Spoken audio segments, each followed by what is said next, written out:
1월 첫째 주 큐티 가이드입니다. 오늘부터 날마다 솟는 샘물 큐티 책으로 이제 새롭게 묵상을 시작하고 있죠. 매주 월요일마다 이 한 주간 묵상할 말씀에 대한 이해와 또 묵상을 돕는 내용을 이렇게 짧게 담아서 보내드리고자 합니다.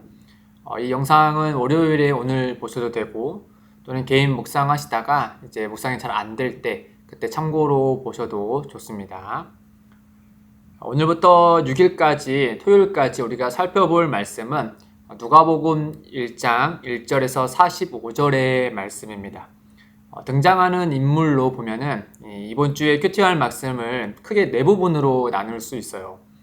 먼저 책의 저자이며 또 발신자인 누가와 또 이 책의 수신자로 등장하는 이 데오빌로의 이야기입니다.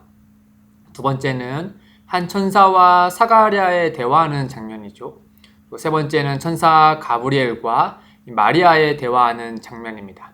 그리고 마지막은 이 사가랴의 아내 엘리사벳과 또 마리아가 만나는 장면을 한 주간의 말씀의 묵상으로 담아져 있습니다. 이 네 부분의 이야기를 좀 간단히 살펴보면서 이 묵상을 위해 어떻게 한 걸음 더 나아가면 좋을지 그 점에 대해서 잠시 나누도록 하겠습니다. 먼저 책의 저자이며 이 발신자인 누가와 또 수신자인 데오빌로에 대한 이야기인데요.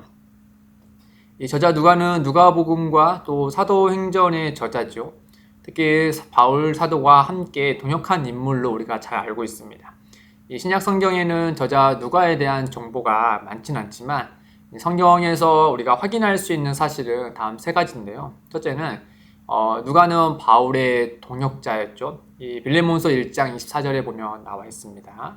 또 누가는 의사였고 또 아마도 그는 이방인으로 우리가 확인할 수 있을 겁니다. 반면 수신자인 데오빌로는 이 성경에서 누가복음과 또 사도행전 처음 서두에 딱 두 번만 나오는 이름입니다. 이 데오빌로라는 이름의 문자적인 뜻은 사랑하는 하나님의 친구 정도가 됩니다. 누가는 그를 부를 때 이제 카카라는 명예로운 칭호를 가지고 이제 부르죠. 다른 성경에 보면 이 카카라는 이 말은 당시 로마 정부에서 어느 정도 지위와 부를 가진 사람에게 명예로운 칭호로서 사용하는 말이었어요. 그걸 보면은 데오빌로도 로마 이 정부에서 어느 정도 지위와 부가 있는 그 정도의 사람으로 우리가 수정할 수 있는 것이죠. 여튼 저자 누가는 데오빌로 각하에게 이 누가복음과 또 사도행전을 기록하여 마치 후원자에게 책을 헌정하듯이 그에게 바치면서 이렇게 그 이유에 대해서 말씀하고 있죠. 4절에 보면은 이는 각하가 알고 있는 바를 더 확실하게 하려 함이로다 라고 되어 있습니다. 즉 누가는 데오빌로 각하가 알고 있는 예수 그리스도에 관하여 보다 자세하고 또 정확하며 또 확실하게 알려주고자 그에 관한 모든 일을 근원부터 자세히 살펴서 이 글을 쓰게 됐다라고 이 책의 목적에 대해서 말씀해 주고 있는 것이죠. 우리가 이렇게 누가와 데오빌로의 이런 장면을 묵상하실 때 어떤 점을 좀 같이 참고하면 좋을지 생각해 보면은 이 저자 누가가 데오빌로의 신앙의 성숙을 위해서 이 글을 쓰는 장면과 또 그가 한 사람을 위해 복음을 전하고자 가진 자세를 한번 상상해 보시기를 권면드립니다. 이 복음을 전해 들어야 할 일을 위해 참 많은 수고를 마다하지 않았던 저자 누가의 삶을 우리가 한번 묵상해 보면서 오늘 우리가 복음을 전함에 있어서 갖는 자세는 어떠한지 우리에게 스스로 한번 적용해 보면 좋겠죠. 두 번째 부분은 이 천사와 그 다음에 제사장 사가랴가 만나는 이야기입니다. 아마 여기 천사는 이후에 나올 가브리엘 천사와 동일한 천사일 거예요. 성경에서 되게 이제 천사로 나올 때 이제 가브리엘과 미가엘이 등장하잖아요. 그 중에 이제 가브리엘은 보다 좀 좋은 소식을 전하는 천사로 좀 알려져 있습니다. 사가랴는 아비야 반열의 제사장이었어요. 또 그의 아내 엘리사벳은 아론의 자손이었다라고 소개해주고 있습니다. 이 둘은 하나님 앞에 의인으로 성실하게 제사장의 삶을 살았던 자들이죠. 하나님 앞에서 의인이다라는 칭호를 받는 이들이었습니다. 다만 그들에게 아픈 사연이 하나 있죠. 바로 자식이 없었던 것이죠. 이 두 사람의 나이가 많다는 것을 보면은 나이가 대략 60세 이상 정도가 되었을 겁니다. 당시에 나이가 많이 들었음에도 불구하고 자식이 없다는 것은 경제적으로나 또는 사회적으로나 큰 위기에 속했다라는 점을 알려주는데요. 이 노년에 자신들을 부양할 자식이 없으니 경제적으로 위기였겠죠. 또 당시에 자식이 없다라는 것은 마치 죄에 대한 심판을 받은 것과 같이 사람들로부터 정죄를 받았기 때문에 사회적으로도 큰 위기에 있었던 것입니다. 특히 당시 사고관으로 임신하지 못한 것은 모든 게 다 여성의 결함으로 판단했잖아요. 그러니 사가랴보다 엘리사벳이 사회적으로 더 힘든 나날을 겪어야 했을 겁니다. 어떤 사가랴는 자기 순서에 따라서 성전에 들어가서 제사장 업무를 보는데 갑자기 향단 우편에서 천사가 등장하죠. 그리고 그 천사가 사가랴에게 이렇게 이야기합니다. 13절에 보면은 사가랴여 무서워하지 말라 너의 간구함이 들린지라 내 아내 엘리사벳이 내게 아들을 낳아주리니 그 이름을 요한이라 하라. 우리가 잘 알고 있는 그 이름이 바로 요한, 세례 요한이죠. 특히 그 세례 요한의 특별한 태생과 같이 그의 삶도 매우 특별해야 했습니다. 이 모태로부터 성령 충만함을 받았을 뿐 아니라 또 포도주와 독한 술을 마시지 아니하여 했죠. 또 무엇보다도 그의 특별함은 그의 사명이었습니다. 17절에 이르는 것처럼 사가랴와 엘리사벳의 아들 요한은 이 엘리야의 심령과 능력으로 주를 위하여 세운 백성을 준비해야 하는 사명을 부여받은 게 바로 요한이었죠. 이와 같은 표현은요, 이 마지막 선지서인 말라기서 4장 5절과 6절의 말씀을 인용한 것인데요. 그 말씀을 한번 찾아보셔서 한번 살펴보시는 것도 도움이 될 겁니다. 그렇게 특별한 사인을 통해서 사가랴와 엘리사벳은 노년의 나이에 마치 아브라함과 사라의 경우처럼 잉태하는 놀라운 은혜를 경험하게 됩니다.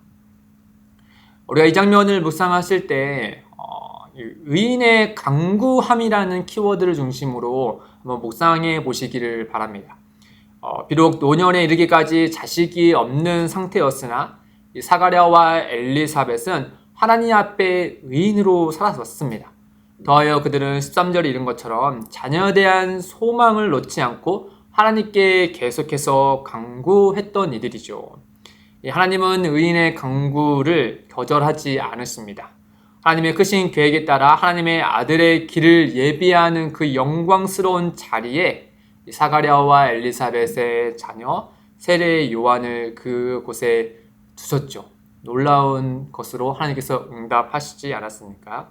우리가 이 점을 깊이 생각하시면서 오늘날 우리 가운데 아직 응답되지 않는 그 기도의 제목이 있다 하더라도 하나님께서 우리를 향한 그 계획 가운데는 어쩌면 그 응답되지 않는 그것이 가장 빛날 자리에 하나님께서 반드시 응답해 주실 것입니다. 이 점을 한번 깊이 생각하시면서 묵상해 보시기를 바랍니다. 세 번째 부분은 갈릴리 나사렛에서 일어난 정말 인류 역사상 가장 특별한 만남을 이야기하고 있죠. 바로 천사 가브리엘과 처녀 마리아가 만나는 장면입니다. 앞서 6개월 전에 가브리엘은 사가랴와 엘리사벳에게 잉태의 소식을 전한 것처럼 이후에 이 다윗의 자손 요셉과 약혼한 이 마리아에게 잉태의 소식을 전하죠. 다만 엘리사벳과 경우와 달리 이 두 가지 면에서 다른 점이 있습니다. 첫째는 이 결혼한 엘리사벳과 달리 마리아는 남자를 모르는 처녀였다라는 점입니다. 물론 노년에 자녀를 갖는 것도 불가능한 일이지만 남자를 모르는 처녀가 자녀를 갖는 것은 상상조차도 할 수 없는 불가능한 일이죠. 그 점에 있어서 다르죠. 하나 더 다른 점은 이 마리아가 잉태한 자녀에 대한 정체성입니다. 세례 요한은 그래도 사람이잖아요. 근데 가브리엘이 마리아가 잉태할 자에 대해서 이렇게 소개합니다. 31절에서 33절 말씀인데 그 이름을 예수를 하라. 그가 큰 자가 되고 지극히 높으신 이의 아들이라 일컬어질 것이요 주 하나님께서 그 조상 다윗의 왕위를 그에게 주시리니 영원히 야곱의 집을 다스릴 것이며 그 나라가 무궁하리라. 마리아가 잉태할 자는 다름 아닌 구약에서 예언한 메시아, 다윗의 자손, 지극히 높으신 하나님의 아들 예수 그리스도이십니다. 이 마리아는 경건한 유대인들과 마찬가지로 하나님께서 장차 보내주실 그 메시아에 대해서 알고 있던 사람이었어요. 그렇기 때문에 그는 천사에게 이 점을 들었을 때 처음으로 질문하는 것이 이거였어요. 자기는 남자를 모르는데 어떻게 아이를 가질 수 있느냐라고 했죠. 메시아에 대해서 물어보는 것이 아니라 그 점을 알고 있었기 때문에 자기의 이런 현실 또 현재적인 그 문제에 대해서 분명하게 물어본 것이었죠. 천사는 앞서 마리아의 친족 엘리사벳의 경우를 이야기해 주면서 이 일이 이루어질 것이다 라고 전합니다. 그러자 마리아가 너무나도 놀라운 고백을 하지 않습니까? 38절에 이렇게 겸손하게 마리아가 고백합니다. 마리아가 이르되 주의 여종이오니 말씀대로 내게 이루어지이다. 우리 이 장면을 묵상하실 때 38절의 마리아의 고백을 중심으로 묵상해 보시기를 바랍니다. 우리에게 말씀하시는 이가 누군지 알고 더불어서 그 말씀을 듣는 우리 자신이 누군지 우리가 정확히 알 때 우리는 마리아와 같은 고백을 겸손하게 할 수 있게 되는 것이죠. 마지막 부분은 엘리사벳과 마리아와의 만남입니다. 마리아는 천사의 말을 듣고 또 친족 엘리사벳이 정말 잉태를 했는지 확인차 문 하나로 갑니다. 24절에 엘리사벳이 잉태한 후 5달 동안 숨어서 지낸 것으로 보아서 아마도 마리아는 천사가 말하기 전까지 이 사실을 몰랐을 겁니다. 반면 엘리사벳도 마리아에게 있었던 일을 몰랐을 거예요. 그런데 이 둘이 만났을 때 놀라운 일이 벌어지지 않습니까? 엘리사벳의 태중의 아이가 마리아와 그 안에 잉태된 예수에게 반응하듯이 뛰기 시작했고 또 성령의 충만함을 받은 엘리사벳은 큰 소리로 마리아를 축복하면서 이렇게 이릅니다. 42절에 큰 소리로 불러 이르되 여자 중에 내가 복이 있으며 내 태중의 아이도 복이 있도다. 마리아가 천사에게 마지막에 한 고백을 성령 충만함을 받은 엘리사벳이 정말 비슷하게 이렇게 고백을 하잖아요. 45절에 주께서 하신 말씀이 반드시 이루어지리라고 믿은 그 여자에게 복이 있도다. 마리아는 엘리사벳에게 이 이야기를 하지 않았으나 성령 안에서 엘리사벳은 이 일을 알고 이와 같이 고백을 했다라는 것이죠. 이 마리아는 가브리엘의 말을 듣고 그의 고백대로 그 말씀이 이루어질 것을 믿었습니다. 그러나 엘리사벳과의 만남을 통해서 마리아는 그 일이 확실하게 이루어질 것이란 사실을 더욱더 확신하는 일을 이 자리에서 겪게 되었던 것이죠. 이 장면을 묵상하실 때 우리는 성령 안에서 이 성도 간에 교제하는 것이 무엇인지에 대해서 잠시 이 말씀을 묵상하실 때 생각해 보면 좋겠습니다. 이 성도 간에 교제할 때 비록 자기의 깊은 내면의 상황을 이야기하지 않았으나 성령께서는 이 서로가 서로를 위해서 기도하게 하시고 또 주의 말씀으로 서로를 위로하게 하십니다. 엘리사벳이 마리아에게 하듯이 말이죠. 또 그 가운데 뜻밖의 하나님께서 교제하는 그 성도들을 통해서 말씀하시고 응답해 주시는 일도 해 주시죠. 엘리사벳과 마리아의 경우처럼 말입니다. 이렇게 한 주간의 말씀을 잠시 우리가 살펴보고 또 묵상에 관한 포인트들을 또 가이드를 잠시 드렸는데요. 무엇보다도 한 주간의 말씀 앞에 우리가 스스로 서 있는 것이 또 말씀을 묵상하는 것이 가장 중요하겠지요. 한 주간의 말씀의 풍성함이 있기를 소망합니다. 이와 더불어서 1월 첫째 주 기쁨의 되는 교회 공동 기도 제목을 올려드립니다. 묵상하신 이후에 우리가 함께 기도할 제목을 보시고 또 꾸준히 기도해 주시기를 바랍니다. 이상 마치겠습니다.